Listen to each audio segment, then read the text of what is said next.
read this dua. It's a good start to the day for all of us. And we have to all be extremely mindful with everything that we do after Ramadan. Don't believe that it is the end.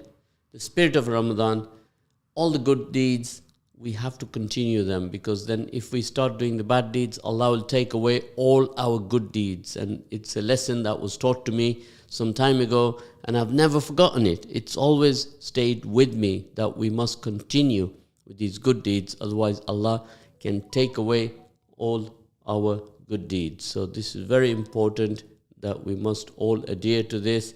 And of course, right when I'm about to go on live, on air, somebody will send me a call. And I said, I'm on in 30 seconds. So brother, if you're listening in right now, send a message and I shall read it out live on the radio. And see if you want to say Eid Mubarak to anyone, Ramadan Kareem, it's the end of Ramadan. If you want to wish anybody a good greeting, then send your message in on 07748855055 and I shall do that for you. You want to say Eid Mubarak tomorrow, Monday or Tuesday, and you want to say it now, you can obviously wait and say it then. But if you want to wish anybody a Ramadan greeting or any message to anyone, then send it to me right away and I shall read that to you. And somebody has sent me a message, what is your Eid message? Well, I'm going to tell you my Eid message is to say to everybody, don't be bad, be mad, be mad.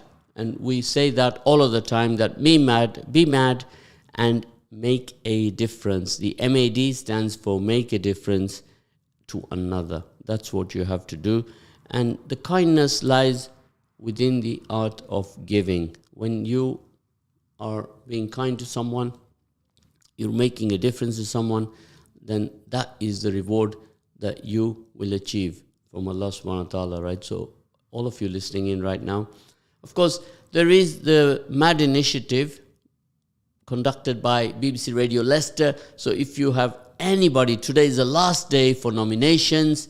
If you have anybody in your database who deserves to be nominated for the excellent work that they have done in the community, then I want you to send a message in right away. Right away, send a message in, and or go on the BBC Radio Leicester website and you will be able to fill the nomination form in.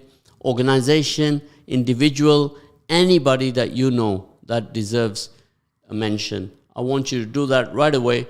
Then they can be nominated, and the MAD initiative, the Make a Difference initiative, will come on board immediately. They might be nominated, they might get an award. And of course, all these champions, the CDOs, the Community Development Officers, they are the ones who make a difference in this community. If you took away all these community organizations, the community will be absolutely poor for it. The council cannot manage. Absolutely, they cannot manage. They, you could say, are partners to the government, to the local council, to the national government. Now, they are in every city. So in Leicester, you would pinpoint at least a minimum of 30 to 40 organizations who are feeding back into the community. What do? Now, if you were on the program yesterday and you were listening when we were highlighting all the work that Shamma Women's Centre do, I'll go through the list now. If you don't know, put your right hand up and then I'll tell you and help you. I'll help you out. COVID support, labor exploitation, befriending all the corona comrades. This is what they were doing.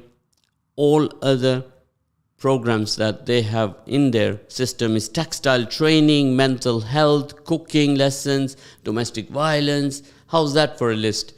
This is what they're doing at the Shamma Women's Centre. That is just one centre. Then if you go to the Team Hub, they are not doing as much, but they are doing half of that, but they don't have the facilities. The Team Hub is not as big, and they also, these centres, they need support.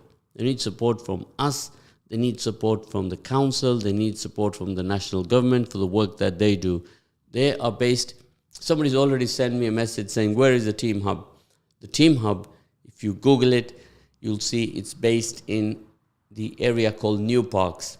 Ever been there? Do you know which postcode district that is? Look it up.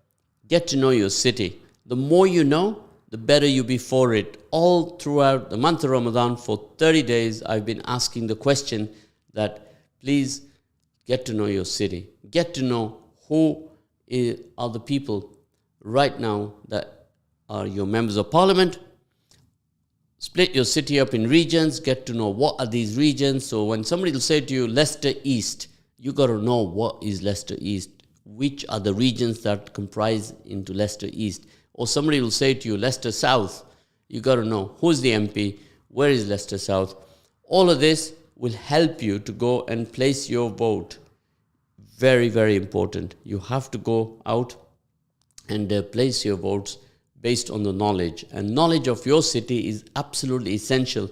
Every day I ask, what's the population of Leicester City? And I've never ever received the same answer. Everybody is shooting blanks and pressing and guessing. Nobody has a clue in reality. Even when you go on the Google search, you'll find a figure that is nowhere near the figure that even Sir Peter Soulsby gave to me. And you can have your own estimate and send me your message so I can add it to the list that people have got to know how many diversities there are in the city, what is the population of the city. And once you know the diversities, you will be quite amazed and quite shocked as well. And then ask yourself, how many of you actually have any connection with all these diversities? Of course, if you are dealing with the Indian community or you are dealing with the Muslim community, they'll have connection with each other. Why? Because they have been here for a long, long time in the UK. But there are other diversities here in the communities. Now, just to say Indian is not enough. There are Indians here from all over parts of India. And they also have cultural differences between each other, right? So just to say, I'm from India. What part of India are you from? When it tells you a region like Daman or Diu or Goa, totally different cultural differences from somebody who's coming from Ahmedabad or somebody who's coming from Mumbai, Hyderabad, Uttar Pradesh, all of these cities right up to Delhi, right? If you go to the south, they speak different languages. So the differences are immense even in one particular country called India, one of the world's largest populated countries. So the same applies to Pakistan and many, many other countries that I can go through. So there are cultural differences between the people of diversity that are here. Now that is why it doesn't go amiss to learn about all of that, because the more we learn, the better we are able to communicate and deal with our differences better. So don't allow these differences to create segregation between you. The whole aim throughout the month of Ramadan is integration. I'm asking the questions every day. I ask the same question to people that come here, sit on the hot chairs, the guests. Do we have coexistence? And they will say, yes, we have coexistence. And then I go on to ask them, do you have integration? And the answer is, they don't answer, they wait. They're thinking about it. Of course, when they're thinking about it, then the answer is no. So here's a Brother Freedom. He's sending me a live message here on the voice note. Brother Freedom, I can't take your message right now. I'm on live radio, so you better pick up that phone and call me on 0116-482-2086. And don't be calling me to ask me to bring something over to you, because I can't do that. So call me and share with me your opinions on all the items we've been talking about integration or segregation. The choice is yours. So I cannot say it enough. I want all of us to have the mantra to educate ourselves on our local community, because come next election and we still have the same turnout of people who are coming out to vote, then we will not have made progress. We need those numbers to increase to make a difference, because otherwise you will not do justice to your children or to your grandchildren. So if you care, then you go out and you vote. Now, you vote for the person who will do the right job for you in the council or in the national government. So voting is all about people today, right? That's what it's all about. Vote for the right person who can do the job. Otherwise, you pick the wrong person, then you will be part of a process which we call selection rather than election, right? So be mindful, get yourself fully familiar, and then you'll be able to go and do this. Now, you know that in schools, they teach all political issues in schools, but I'm not sure why you switch off when you come out of school and you go to university. Why do you switch off? Why do we have a low turnout in the city? Because young people, please come forward, because without your votes, you will also be blamed that you did not step up to make a difference. Of course, many that I talk to will say, can't be bothered, it's not my problem, and so on. So here's a brother sent a message here on my phone, and he's saying, one of the greatest gifts you can bestow upon another, someone in need, lend them a hand. Of course, how many people do you know that are in need right now? Brother, that is an excellent message. I'm sure that I've quoted this message before, but I've got to check my file, my books, and be sure on that. So it goes on to say, do not wait for a thank you. True kindness lies within the act of giving without any expectation in return. So when you give, it's not about a thank you. It's not about anything in return. It's about you and your relationship with Allah subhanahu wa ta'ala. You give for the sake of Allah, right? I can't specify, cannot stress that enough, that is why we give. And it's a month of giving. It's still not too late. You can give even now. And you don't have to wait that you'll have to give till Ramadan. If you don't have, you can make a pledge, or simply you can do that afterwards. So it's very important that we all help each other with this. So we had another brother who came here and he gave us a very good message. His name is Imran Muhammad. He is the public health officer at the county council. And he told us that there are 5 ways that you need to put on your list, which is, number 1 is connect with your community, connect with everybody, be active, take a short walk, be aware, declutter, and be humble. Learn new skills. These are his 5 bullet points for community development. So community mindedness is absolutely more important, right? So when you go to the areas which are not affluent in your city, there is 3 times more problems with mental health and other social disorders that are happening. So if you started your journey in area 1, then you've moved to area 2, you've moved to then area 3. Does not mean that when you're in area 3, you forget about your roots, which was at area 1. So everybody I speak to who have gone and progressed in their careers, in their lives, in their journey of life, they've progressed, they must not forget that they started their journey in area 1. Now, area 1 is where everybody starts. So when you buy your first house, you can't buy a house in area 3 because you don't have the capacity to purchase that house. The cost is very high. You can't even buy it in area 2. So you end up buying in area 1, or you'll buy a house which is split into flat upstairs and flat downstairs. Are you familiar with that situation? If you are, then let me know.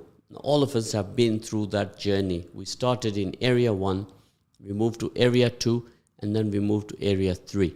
So you got to work that out in your own city, which is area 1, area 2, area 3.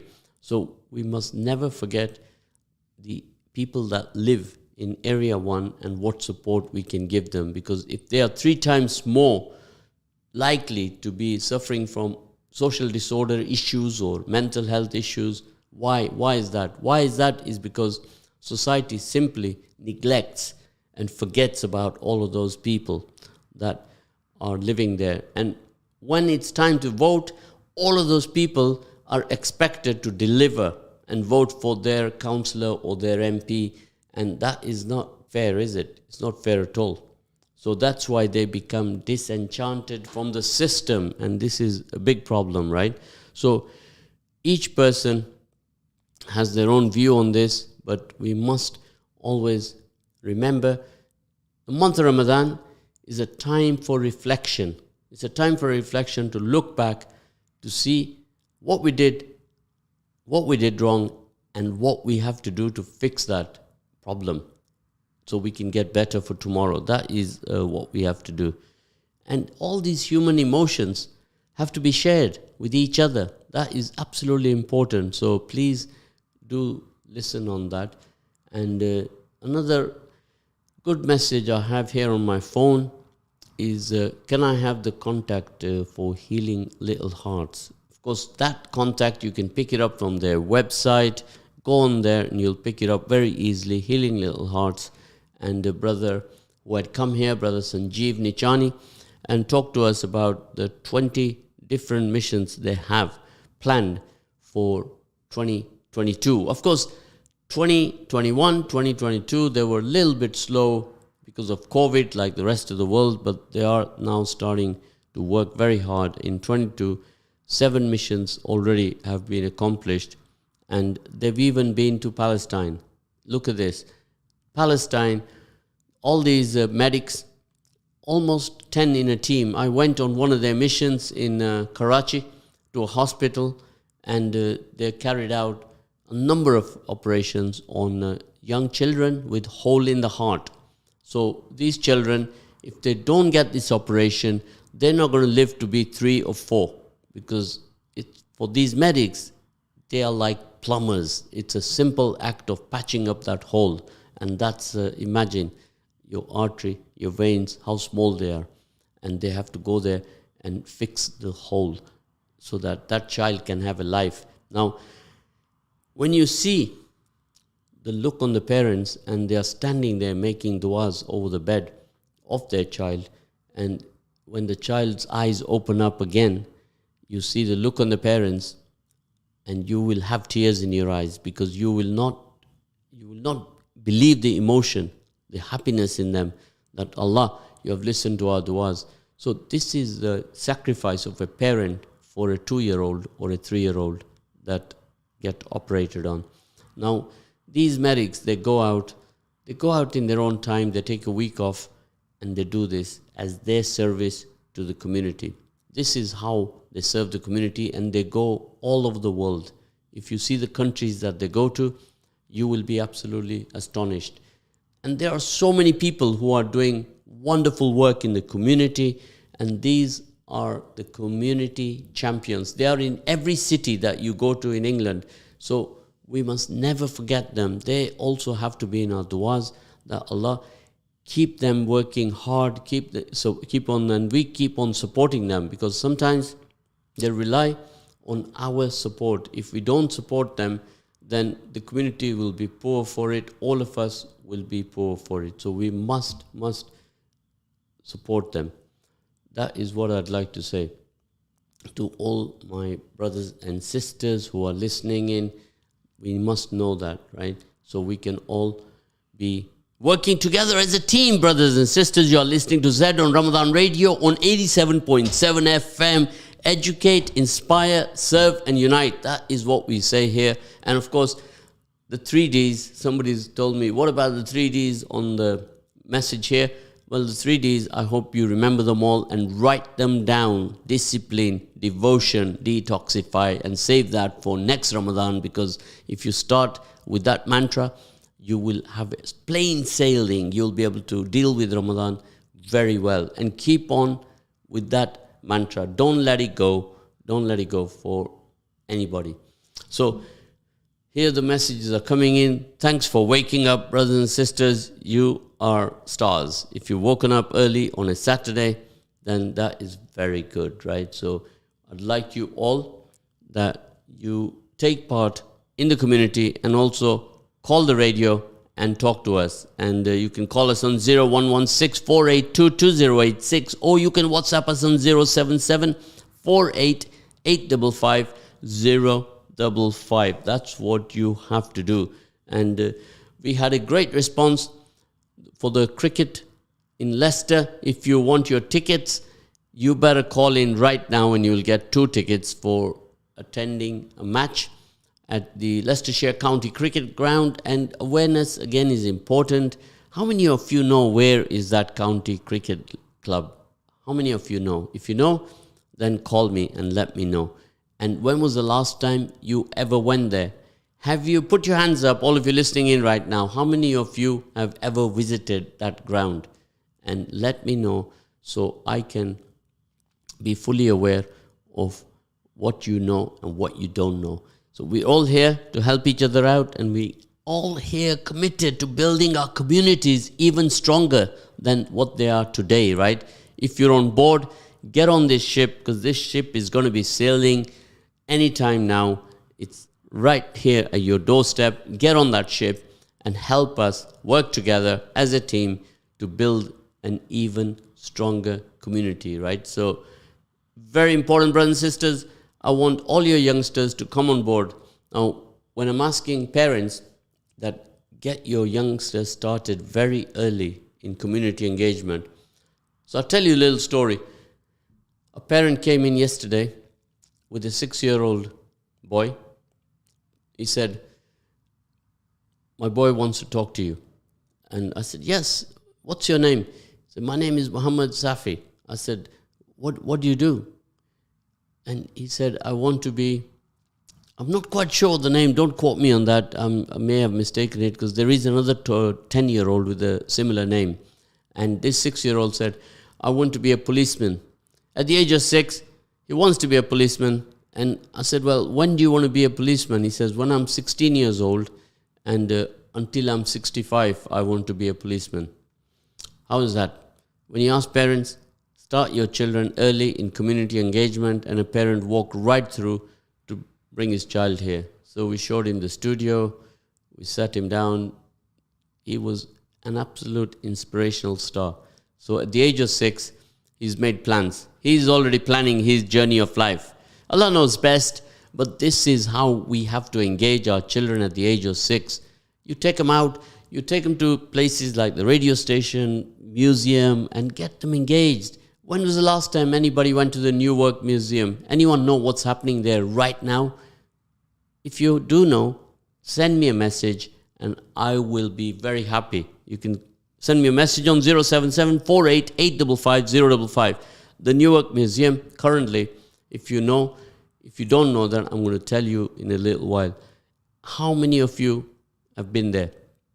If you don't take your children there, they will not know what happened yesterday. Museums are there to always remind us of what happened yesterday. Literally in every city, there is a museum. And what is significant about what's happening there now, there are relics there from 1972, which are detailing exactly the journey of the Ugandan Asians who came forward to England. Well, they didn't just come, they were expelled. They were expelled by Idi Amin, a brutal dictator, who said to the British government, take all your passports out of here. I want them out within 90 days. That's how it was. It was absolutely horrific.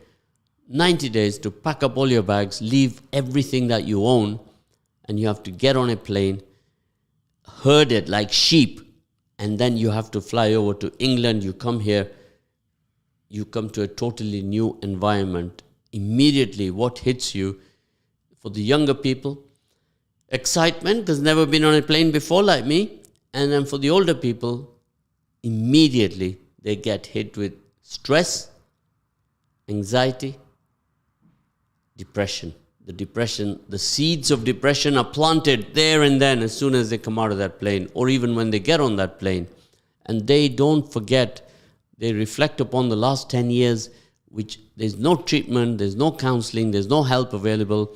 And many of these older parents of ours passed away because of this particular matter of stress, anxiety, and depression. And a lot of research has been carried out on that, and that is the conclusion, that simply they had other health issues that transpired from SAD. SAD is stress, anxiety. You can call it disorder or you can call it depression. And that is what happened, my brothers and sisters. So many of you are not 50 years old. You're probably born in 1972 and you will not know that. So here's a message. Somebody's asked me a question.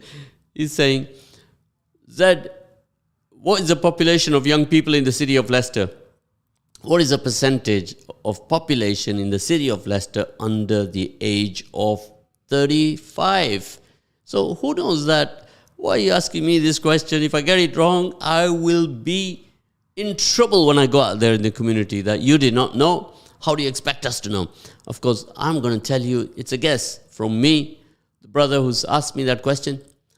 And of course, there's no vouchers being given to me if I get it right. So I think the answer is, I would say, approximately 35%, between 35 to 40%. So my producer will check that out right away on his Google map, that the percentage of population under the age of 35 in the city of Leicester. What is that percentage? So that is an interesting stat, because it's a starting point to know, well, what do we do next? Well, it's a tricky question, because if somebody says, well, I'm 2-year-old and he's included in that stat, well, that is not going to help us, because a 2-year-old cannot vote. So we're looking for 16 to 35. These are the game changers for tomorrow's world. So if you know, then let me know. So here we are in the 2011 census. If my producer can keep that slow, I can have a chance to read. He goes in at bullet speed. I haven't read one line and he scrolls it straight away. 43% of people from Asian ethnic groups and 45% of people from other ethnic groups were age 20 to 39-year-old. These were the highest percentage in this age out of all ethnic groups. Now put that back on, because I'm still reading it and he's taken it off. He has a habit of playing on the Google. So here's another stat for you. 25% of people from white ethnic groups, including white ethnic minorities, were aged 60 years and over. Now, from this stat, you have to really understand how you are going to work in your community. So I'm going to ask my producer to print that out for me so I can use that for my own community development initiative. So this is very important. That was 2011 census. So imagine the census that will come out now. That is if you have filled your form in. Now, what happens if you haven't filled your form in? What happens? I'd like to know that, because you are just a ghost in the city. Nobody knows who you are. You don't have a doctor. You're not on the electoral poll register. You can't vote. So that makes you a ghost, right? So we have another one of our volunteers turn up early on a Saturday, which I'm extremely happy about, because that shows, encourages me, inspires me that these volunteers on the last days of Ramadan are still kicking and they're buzzing and they want more. So that is what it's all about. You know, these volunteers, I can't praise them enough. Let's give them all a big sign of appreciation, right? What do we do? Like, this is the best way that you have to appreciate them. Bring a box of biscuits for them, box of chocolates, you bring some akhni, you bring some biryani, you bring all these goodies for them. And they have a leader here at the radio. He's the one who tests everything. He tastes the food and he will test it for goodness, and he will say, this is the best akhni that I've eaten. And here, there's a fight going on here every day, which is the better of two dishes. Is it the akhni or is it the biryani? Of course, if you are a Mayman, you will always say it's the akhni. Akhni is number one. So who is the best akhni maker in Leicester? Because we all need to meet this person. We are going to set up a class for making akhni. Who wants to volunteer to come and conduct that class, and we give them a good price? We need made. Now, if any of you even know where that dish originated from, when I last asked this question, the answer was the Shire County 2 tickets, and you can be on your way. So that is very important, that you get to know your city really well. And of course, somebody sent a message here again. What about friend you pass the message on? So often teachers are wondering which students are in this demographic, or even the parents are wondering which school shall I send my child to. Ramadan, last day left. Maybe today is what we call like a farewell day. We meet all our presenters. They come into the studio. If you're listening, presenters, all 42 of you, do come into the studio today and talk to all the listeners and give them your farewell messages. Come and tell them, share with them what you enjoyed about Ramadan Radio, which was the inspiring story that you heard from an inspiring guest. Share with everyone and share your thoughts.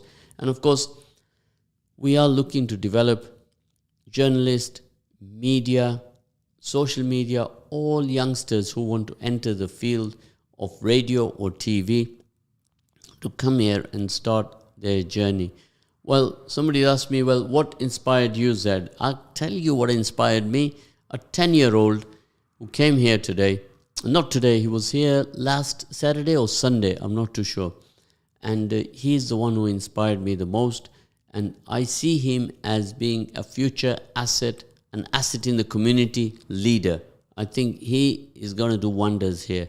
Now, there are so many youngsters at the age of 10, they speak with confidence, and you look at them and you think, no, he's not 10. Absolutely inspiring for me to hear about these youngsters. In fact, what I did yesterday, I took the liberty to invite him to meet John Ashworth, who's going to join us today at 7:15 on the radio. So any questions you've got, ask, and I shall put that question to him, and I'll do that. So send me a message, and then we can discuss that. And there's somebody about the crime bill. Send me a message very quickly, and let him send his next message in, and I will tell you. I can see him. He's typing it. So what's happening about the crime bill, the latest crime bill, and from what I know of it, it's about your citizenship, that if there is citizens. But again, do a little bit of research, because the context sometimes has to be fully understood, right? It's not right here to just do a bullet point on that serious matter. Need a lot of research and study the context on it, and that is what we have to do, brothers and sisters. So I will leave you very shortly. So all of you who have been listening to Ramadan Radio, contact us, give us your feedback. How can we make it better? I want to make it better by introducing so many young faces here, that they are the ones what we call sustainability. So we need these youngsters. Like 2 were booked to come here this morning, and guess what? What happened to them? Wake up, dress up, show up on time. They just don't understand that ethic. This is the problem we have. We are all responsible for these youngsters. We have to instill into them the mantra of McDonald's. When you go there to work, you turn up on time. If you don't turn up on time, you lose your job. And then they teach you process and systems there. And when you're 16-year-old, to do things like that in today's world. If you're working somewhere, you have to be there on time every time. So brothers and sisters, you're listening to Zed this morning on Ramadan Radio, 87.7 FM. I have 49 seconds to go, so don't send me any messages right now, because I'll be clocking off in 43 seconds. And I shall look forward to speaking with you again. Maybe tomorrow at 10 a.m. we'll have some 10 a.m. and talk about various things. So tomorrow I'm going to be interviewing a lot of our presenters, our key presenters. I'm going to be talking to them, asking them questions. So join us at 10. And if you miss us, then catch up on your Facebook or your YouTube. So brothers and sisters, I'd like to thank you all. Jazakallah khair for being so